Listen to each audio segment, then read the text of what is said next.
बच्ची ने कहा था कि ये चैप्टर मैंने पढ़ा हुआ है ना? सर कैमरे के आगे आके तो दिखाया ना। ओके परफेक्ट आ रहा है। सही आ रहा है, राइटिंग आ रही है, देखो बड़ा बड़ा जा रहा है ये। सर बिल्कुल ठीक है। वैल्यूएशन ऑफ अकाउंट रिसीवेबल नहीं कहा था तुमने ये? वैल्यूएशन ऑफ अकाउंट रिसीवेबल नाम से जाहिर है कि आज हम अकाउंट रिसीवेबल की वैल्यूएशन करेंगे। बेसिकली होता क्या है, बेसिकली बिजनेस में अकाउंट रिसीवेबल एक बहुत इंपॉर्टेंट नहीं होता है ना? क्यों होता है हमें? कि उसके अगेंस्ट क्या हासिल करना होता है? पैसा। मैं अभी जो बात समझाने जा रहा हूँ, पहली बात जो बताने जा रहा हूँ, ये बताने जा रहा हूँ कि आखिर हम ये चैप्टर पढ़ क्यों रहे हैं। क्या हम नहीं पढ़ते इस चैप्टर को तो कोई क़यामत आ जाती या हम जाहिल रह जाते? क्या वजह होती? तो इसकी लॉजिक पहले समझो। किसी भी बिजनेस में कैश के बाद जो सबसे बड़ी चीज होती है ना, वो होती है क्या? अकाउंट। इंपॉर्टेंट चीज। क्यों? क्योंकि अकाउंट रिसीवेबल का अगला स्टेप क्या होता है? कैश। यानी अकाउंट रिसीवेबल का अगला स्टेप है कि वो क्या वसूल होगा? कैश वसूल होगा। ओके, अब सवाल ये बनता है कि जब कैश वसूल होगा तो हमारे पास बैलेंस शीट, अगर आपको थोड़ा सा आप लोगों ने सब लोगों ने फाइनेंशियल स्टेटमेंट पढ़ लिया है, बल्कि मैं इसको यूं भी समझा सकता हूं, तो आपको मालूम है कि बैलेंस शीट जब बनती है तो उसमें कैश के नीचे क्या शो हो रहा होता है? Account receivable. अच्छा, वहीं पर आप अगर एक बात सोचें तो आपने ऑडिट का नाम सुना है? यस। ऑडिट क्या होता है? आपके पास क्योंकि आपका सब्जेक्ट नहीं था तो मैं समझता हूँ कि आपने जो सुना होगा उसके हिसाब से जो बताया कि शायद उसमें कुछ कमी हो, इसलिए मैं ही आपका जवाब सुने बता देता हूँ। आपके अकाउंट को रीचेक किया जाता है। ऑडिट बेसिकली, ऑडिट आपके फाइनेंशियल स्टेटमेंट का रिव्यू होता है, जिसके बाद ऑडिटर उस पर अपना ओपिनियन देता है। समझ में आई बात? अब उस ओपिनियन में वो कर देने के लिए वो उसको चेक करता है कि इसमें कोई गलती है, कोई खामी है, कोई प्रेजेंटेशन नहीं है सही, कोई चीज सही वाज़ेह नहीं हो रही है, या उसमें फिर उस दौरान कोई फ्रॉड है, कोई चोरी है। तो असल काम क्या होता है? अगर आज के बाद बोले ना तो तुम्हारा जवाब होना चाहिए चेकिंग वगैरह नहीं, तुम्हारा जवाब होना चाहिए फाइनेंशियल स्टेटमेंट को ऑडिट करके ऑडिटर अपना ओपिनियन ड्रॉ करता है, ओपिनियन देता है। और वो ओपिनियन के लिए जो मेन दो लफ्ज हैं, वो लफ्ज हैं ट्रू एंड फेयर व्यू। यानी आपका ऑडिटर ये कहता है कि फाइनेंशियल स्टेटमेंट में जो जो आइटम शो हो रहे हैं वो ट्रू है, यानी सही है, फेयर व्यू, और उनसे बिजनेस की हालत का फेयर अंदाजा होता है। तो अगर बैलेंस शीट में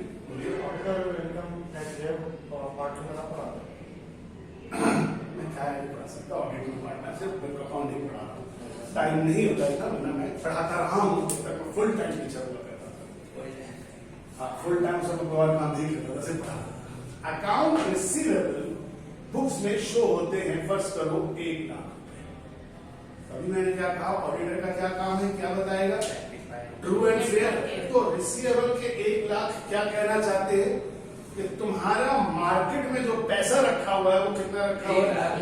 मार्केट से मुराद कस्टमर्स के पास जो पैसे रखे हुए वो कितने रखे हुए? 1 लाख रुपीज रखे हुए।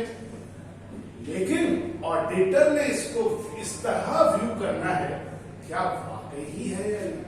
क्योंकि वही वाली बात है कि मैनेजमेंट क्या करे, झूठा रिसीवेबल खड़ा कर दे। क्या दिखाना चाहे? अपनी बैलेंस शीट की पोजीशन अच्छी दिखानी चाहे तो कहते मैं जितने पैसे लेने मार्केट से, हकीकत में वो पैसे तो फिर इसलिए ऑडिटर क्या करता है? हर अकाउंट रिसीवेबल के अगेंस्ट थर्ड पार्टी कंफर्मेशन लेता है। हर ऑडिटर हर कस्टमर की आपसे लिस्ट लेता है और उनको खत भेजता है कि ये हम इस कंपनी को ऑडिट कर रहे हैं, इस कंपनी के बुक में इतना रिसीवेबल है, क्या आपके पास इतना पेबल है? ऐसे ही नहीं ऑडिटर ओपिनियन दे देता है कि ट्रू एंड फेयर। वो हर चीज को जांचता है, परखता है, देखता है। अब लाभा देखो, वो एक को नहीं भेजता, उसमें से मेन फिगर उठाता है, या वो फिगर उठाता है जिस पर उसको किसी किस्म का डाउट होता है। लेकिन अब सवाल यहां भी आता है, चलो ये तो बता देते हैं, हमारा मेन काम क्या है कि ये फिगर फिर होनी क्या चाहिए? ट्रू होनी चाहिए। लेकिन जिस दुनिया में हम रहते हैं, हम सब जानते हैं कि ऐसा होता है कि तमाम पैसा रिसीव नहीं होता है। ये बात कि जरूरी नहीं है, बहुत सारी ऐसी रीजंस हैं जिनमें फ्रॉड है, किसी किस्म का धोखा है, किसी का इंतकाल हो जाए, कोई दीवाना हो जाए, पागल हो जाए, ये भी है ना भाई। आप जब कारोबार कर रहे हैं तो आपको हर चीज को सोचना है, और क्योंकि बाय लॉ आप उससे कर्जा किससे वसूल नहीं कर सकते। जिसकी डेथ हो जाए उससे आप नहीं ले सकते लॉ के साथ। जो लूनाटिक हो जाए, लूनाटिक लूना पागल, लेकिन लूनाटिक क्या है? लूना किसे कहते हैं? चांद तो क्या, तो जो दीवाना हो जाता है चौधरी की चांद वही वाली बात है, वो लूनाटिक, समझे? तो वही वाली बात, उससे आप वसूल नहीं कर सकते, आपके पास नहीं आ सकते। तो होता क्या था कि इसी चीज को सही करने के लिए हमें पढ़ाया जाता है बैंक टैक्स, कि आप उन्हें अकाउंट रिसीवेबल का वो पोर्शन अलग कर देना है जो आप समझते हैं कि आपको रिसीव नहीं हो सके। जिसके लिए फिर अब आप आ जाइए अपनी एग्जिस्टिंग एंट्री जो आपने पढ़ी, जिसमें मैंने और आप सबने सीखा कि अच्छा साल के आखिर में ये एंट्री बनेगी। कौन सी एंट्री बनेगी? Bad debt expense debit. अब ये एंट्री आप सबने बनानी सीखी, और इसमें फिर आपको सिखाया गया कि बैड डेट को एस्टिमेट करने के दो अप्रोच थे, है ना। यानी आपने बेसिकली क्या करना है? आपने करना है एस्टिमेट करना है किसको? बैड डेट्स को, कि कितना बैड डेट्स होगा। उसके लिए हमने दो मेन अप्रोचेस सीखी। एक अप्रोच जिसको अब नाम के साथ सुनिए, जिसको कहते हैं इनकम स्टेटमेंट अप्रोच, ठीक है, और दूसरे को नाम देते हैं balance sheet approach.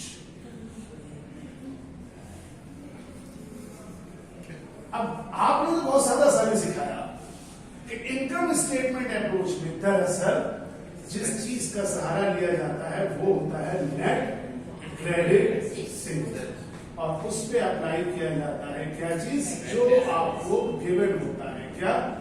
Bad debt का ये है आपके पास बैलेंस शीट को बैलेंस शीट अप्रोच, क्योंकि क्रेडिट सेल जो है, सेल किसका पार्ट होती है आप जानते हैं? इनकम स्टेटमेंट में, इसीलिए इसको कहा गया कौन सी अप्रोच? Income statement approach. लेकिन बैलेंस शीट को बैलेंस शीट अप्रोच इसलिए कहा जाता है कि इसमें सहारा लिया जाता है किसका?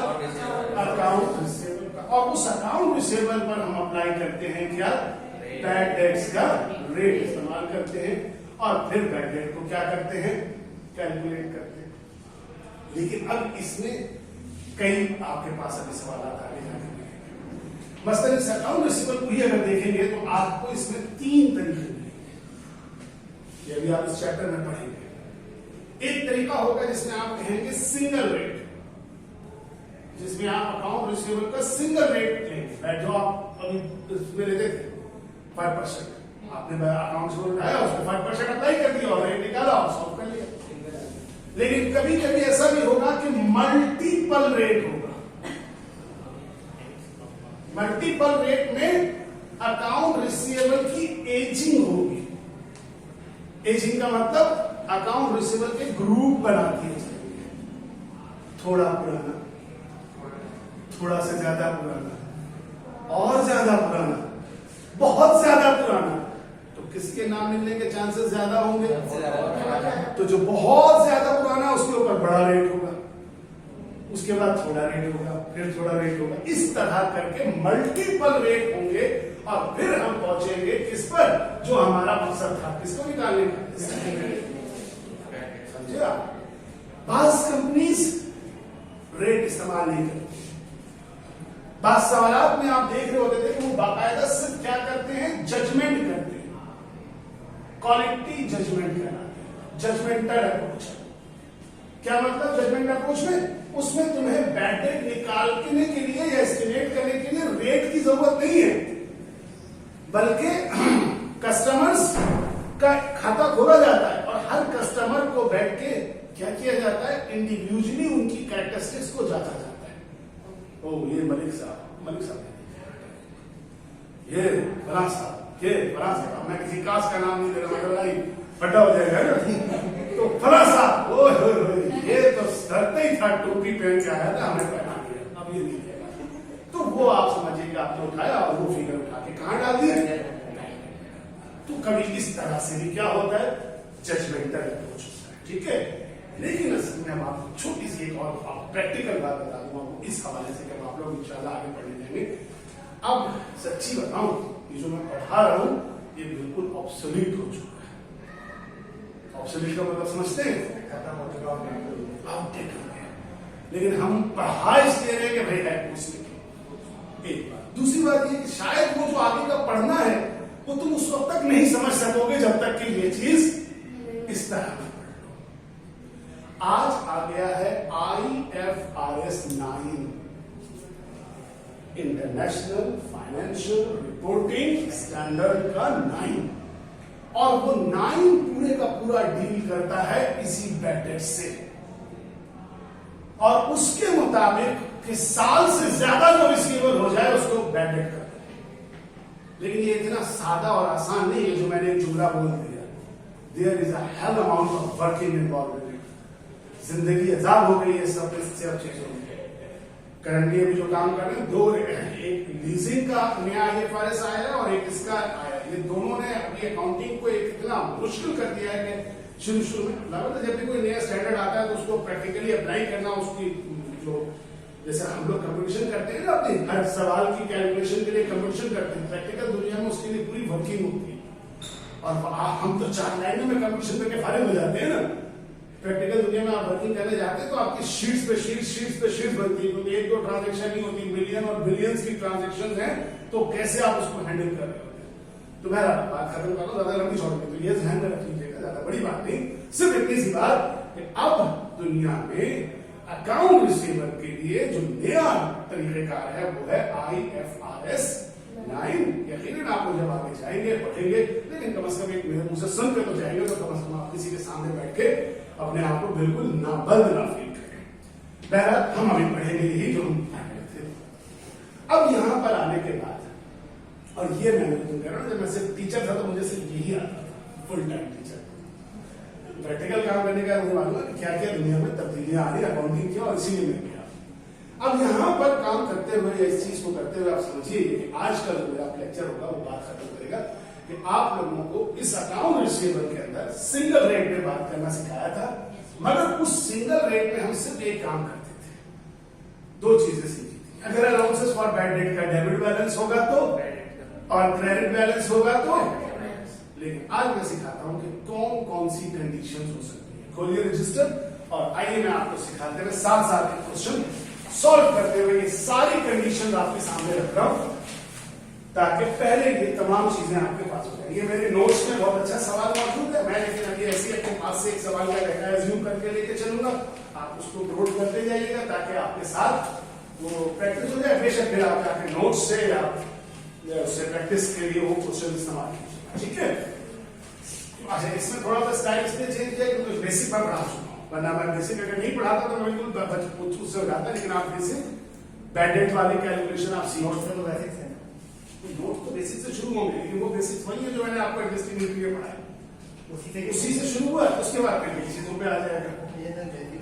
अब यहाँ पर सवाल ये है, फर्ज कर लो कि आपको एक डाटा दिया गया है और उस डाटा में आपके पास मौजूद है अकाउंट रिसीवेबल, थोड़ी देर के लिए अज्यूम कर लीजिए कितना, 50,000, और आपको कहा गया कि जनाब इस कंपनी का जो बैड डेट का रेट है, लेट्स सपोज वो कितना है, 10%। ये 2 चीजें आपको, ठीक है। आपसे जो मेन रिक्वायर्ड आपको दिया गया वो कहा गया कि भाई आप कंप्यूट करें क्या, estimated bad debt and record it in कहां,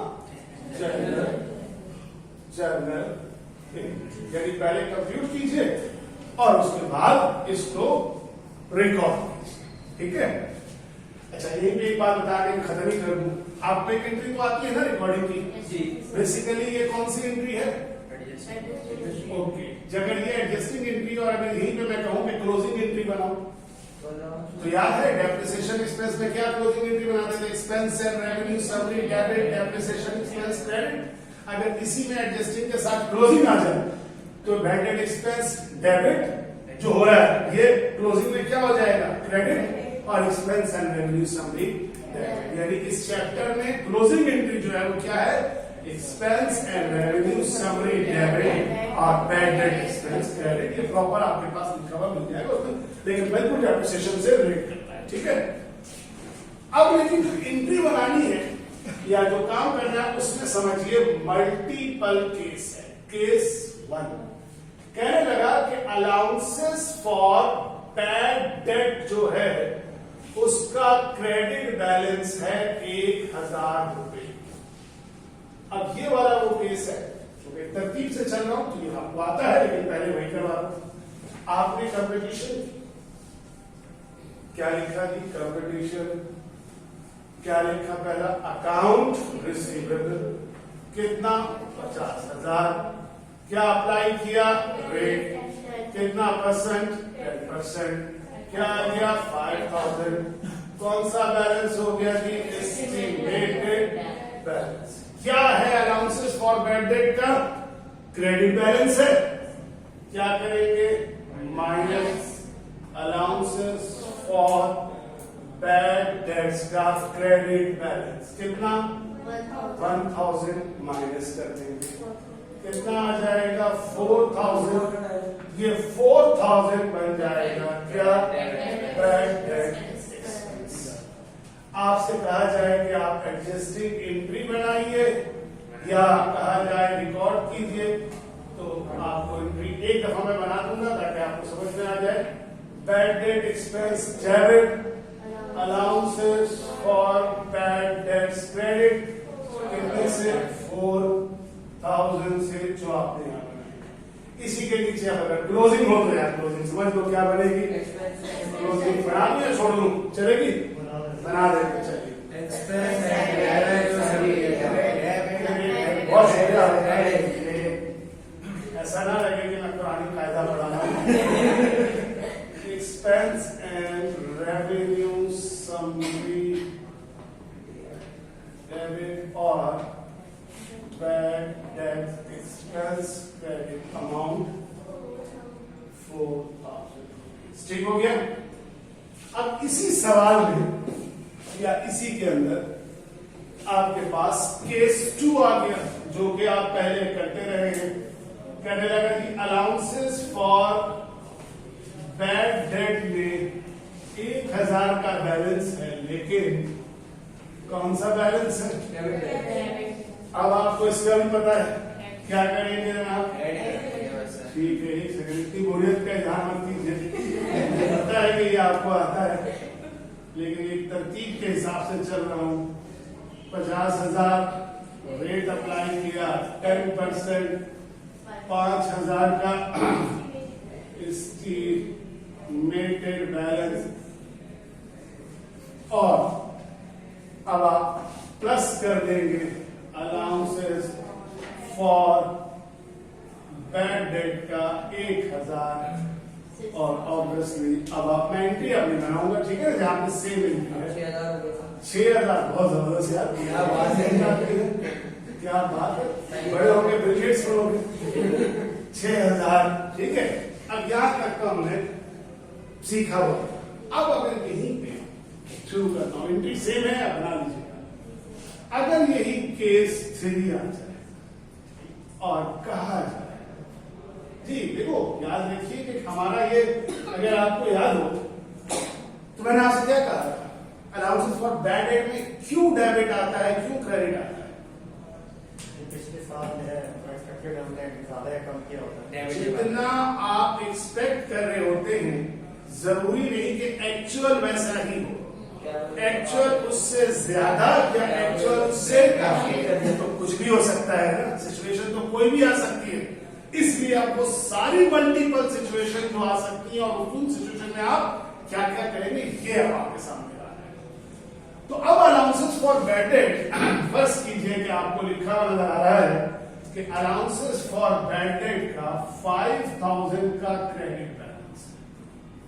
अब क्या करेंगे? हेडिंग डाली, कंपटीशन लिखा, अकाउंट रिसीवेबल 50,000, रेट अप्लाई किया 10%, कितना आया एस्टिमेटेड बैलेंस? 5,000 क्या करें, माइनस कर देंगे अलाउंसेस फॉर बैड डेट का कितना, 5,000। क्या होगा, क्या एंट्री बनाएंगे, कुछ नहीं बचा, तो इसका मतलब है इसके नो। क्यों भाई, क्योंकि हमें 5,000 चाहिए था और 5,000 का ही बैलेंस मौजूद है, तो हमें कोई एंट्री बनाने की जरूरत नहीं है, ना एडजस्टिंग ना क्लोजिंग, क्योंकि एडजस्टिंग नहीं बन रही है, बैलेंस एक्सपेंस नहीं हो रहा, तो वो बहुत बैलेंस वैसे ही मौजूद है। सुना नाम है नो एंट्री। अच्छा बेबी गाना हो गया, जब आपके घर में आ रहा है, यही है, थोड़ा थोड़ा आप भी सुन लेते हैं इस बार। मुझे याद नहीं, ऐसे हमारे कहने में मुझे याद आ रहा है कि कुछ तो था नो एंट्री, लेकिन अब क्या था ये अभी जब क्लास खत्म हो जाए तो आप थोड़ा गुनगुना के सुनो। केस 4 में अब अगर कहता है कि अलाउंसेस फॉर बैड डेट का 5,000 का डेबिट बैलेंस है, इन दैट केस क्या हो, सीधी सी बात है भाई, कोई ऐसी बात नहीं है। अब मैं अगर आप कहें तो एक काम कर दूं, बार बार ये ना लिखूं, डायरेक्ट मैं ये लिख दूं, क्योंकि केस तो सेम है, तो एस्टिमेटेड कितना हुआ, और अब चूंकि डेबिट है तो चाहे डेबिट कुछ भी हो, क्या हो जाएगा, प्लस हो जाएगा अलाउंसेस फॉर बैड डेट। तो सर ये 4 कैसे हुआ केस, वही 2 वाला केस ही है। हाँ, लेकिन फर्क ये है कि देखिए अभी आपको बहुत आसान लग रहा है, क्योंकि सर मैं भी आपके सामने हूँ और आप एक तसल्सल से पढ़ रहे थे, आप बोल रहे हैं वाह, पेपर में ऐसी चीजें आई हैं, आती हैं, तो फिर आपको एक अजीब सोचता है क्या करें, और फिर शैतान आपके अंदर ऐसे ऐसे वसवसे डालता है जो प्रॉब्लम करते हैं। आसान लग रहा है, क्या पढ़ा रहे हैं, बना रहे, ये तमाम तफसील से डिस्कस करना जरूरी। 5 की जगह 6,000 होता सर देखिए ना, देखिए ये देखिए ये आदमी है ना, मैं सारे लेकर आ समझ रहे हैं, अब आपको करवा दूंगा इसी लेके, कैसा कैसा हो सकता है सारे एक दफा आपके साथ, ठीक है। तो इसमें 10,000, अब देखो बेटा सच्ची बात है, आशय क्रेडिट होगा तो माइनस हो रहा है, लेकिन डेबिट जितना भी हो सकता है, डेबिट में आओ तो आप हमेशा प्लस करिए। क्या, अब आपके लिए यही है बैड डेट एक्सपेंस। अब मैं एंट्री नहीं बना रहा, लेकिन आपको याद रखिए कि इसी अमाउंट से आप क्या करेंगे, एंट्री बनाएंगे, इसी अमाउंट से क्लोज करेंगे। अच्छा, अगर केस 5 हम बताते हैं, ठीक है, केस 5 में लिखता है कि अलाउंसेस फॉर बैड डेट का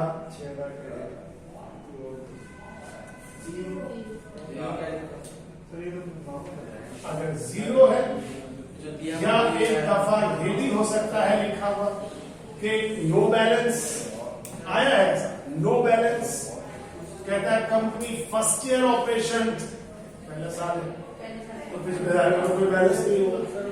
तो इस सूरत में जो एस्टिमेटेड बैलेंस है वही 5,000 हमारा क्या होगा, बैड डेट एक्सपेंस होगा, कोई प्लस माइनस, इसी को एस्टिमेटेड भी लिख सकते हैं, इसी को। अब केस 6 कि अगर कहता है allowances for bad date ₹6,000 credit balance, और लास्ट केस 7 कि allowances for bad date ₹6,000 debit balance, in that case क्या होगा, डेबिट वाले में अगर डेबिट है तो कार्ड खोल के सुन लो, चाहे कुछ हो जाए, डेबिट में हमेशा क्या होना है, तो अगर इसकी बात करके मैं खत्म कर दूं तो याद रहे कि भाई इसकी वेटेड बैलेंस 5,000 और डेबिट बैलेंस इसमें हमेशा allowances for bad debts debit balance 6,000 हो, 8,000 हो, 10,000 हो, हमेशा प्लस हो के 11,000 बैड डेट एक्सपेंस में बात खत्म होता है। लेकिन यहाँ क्या होता है, माइनस 1000 हो जाएगा सर ये अगले साल के लिए भी बॉन्ड हो जाएगा 1000 का होने के लिए। सर ये तो एस्टिमेटेड बैलेंस 5000 लिखा जाएगा, इसमें से माइनस किया जाएगा अलाउंसेस फॉर बैड डेट का क्रेडिट बैलेंस 6000 और आने वाला 1000 नेगेटिव बैलेंस कहलाएगा excess balance in allowances for bad debt. मगर बात यहां खत्म नहीं है, इसमें जो एंट्री बनेगी और एक्सपेंस क्रेडिट और expense credit allowances for bad debts debit 1000 से और क्रेडिट होगा कैपिटल, क्रेडिट हो सकता है रिटेन अर्निंग, और अगर ये दोनों नहीं होंगे तो इसकी जगह और तीसरा एक अकाउंट हो सकता है एक्सपेंस एंड रेवेन्यू समरी। लेकिन एक्सपेंस एंड रेवेन्यू समरी भी एक टेम्पोररी अकाउंट होता है। सर समझा रहा हूं मुझे बता रहा हूं। एक्सपेंस एंड रेवेन्यू समरी एक टेम्पोररी अकाउंट होता है जो बाद में शिफ्ट होता है कैपिटल में या रिटेन।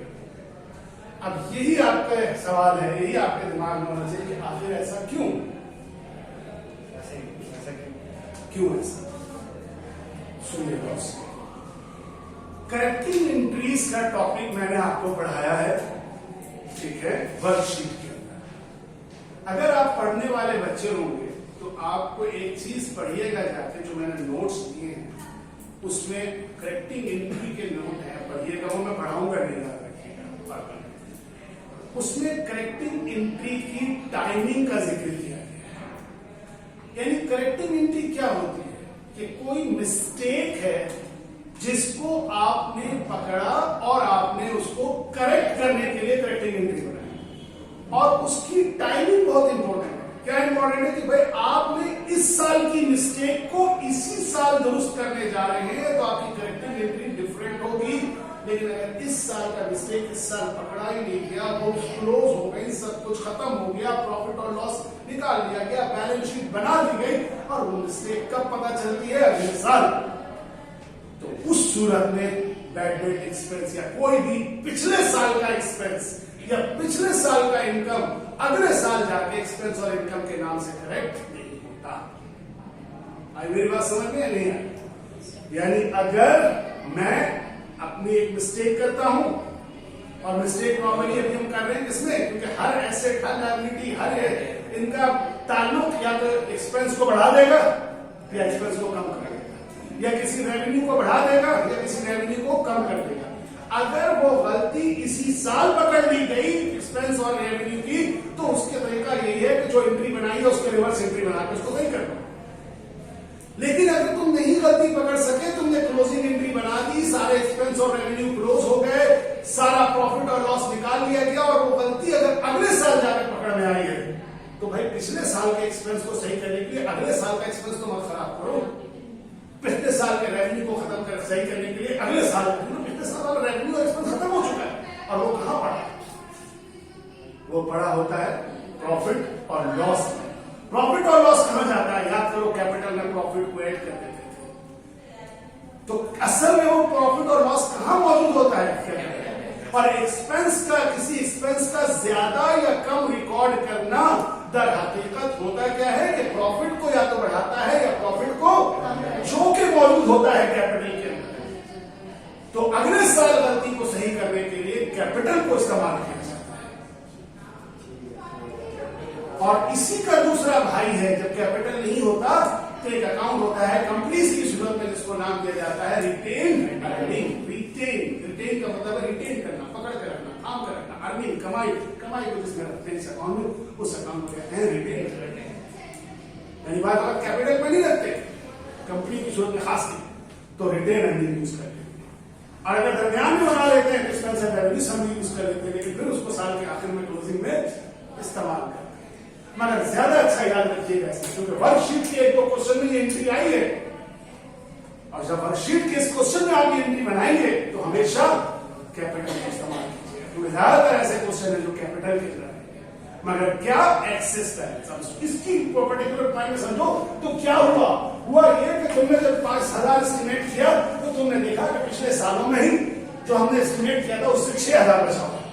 इसका मतलब है कि पिछले सालों में जो तुमने एस्टिमेट किया था वो एक्सेस था, तो पिछले सालों के एक्सपेंसेस को तुमने एक्सेस बढ़ा दिया, तो पिछले सालों का एक्सपेंसेस एक्सेस बढ़ गया तो पिछले साल का प्रॉफिट कम हो गया, तो पिछले साल का प्रॉफिट अगर कम हो गया तो कैपिटल कम हुआ होगा ना, आज कैपिटल को बढ़ा रहे हैं, कैपिटल को क्रेडिट। तो ये है सारी लॉजिक, ये है सारी इसके पीछे की साइंस। ये तो बहुत आसान था, असल कहानी ये थी और यही आपको सिखाना मकसद था, जिसके लिए पूरी दीवार बना के यहाँ तक लगाया। और ये है हाइट, अब इसमें से बोले आप धक्का दे दिया जाए, लेकिन अब आप अगर ठहर गए तो उसका मतलब है सीख गए, गिर गए, पिछक गए तो नहीं सीखा। तो ये याद रख लो कि दिस इज कॉल्ड एक्सपेंस आपका, ठीक है।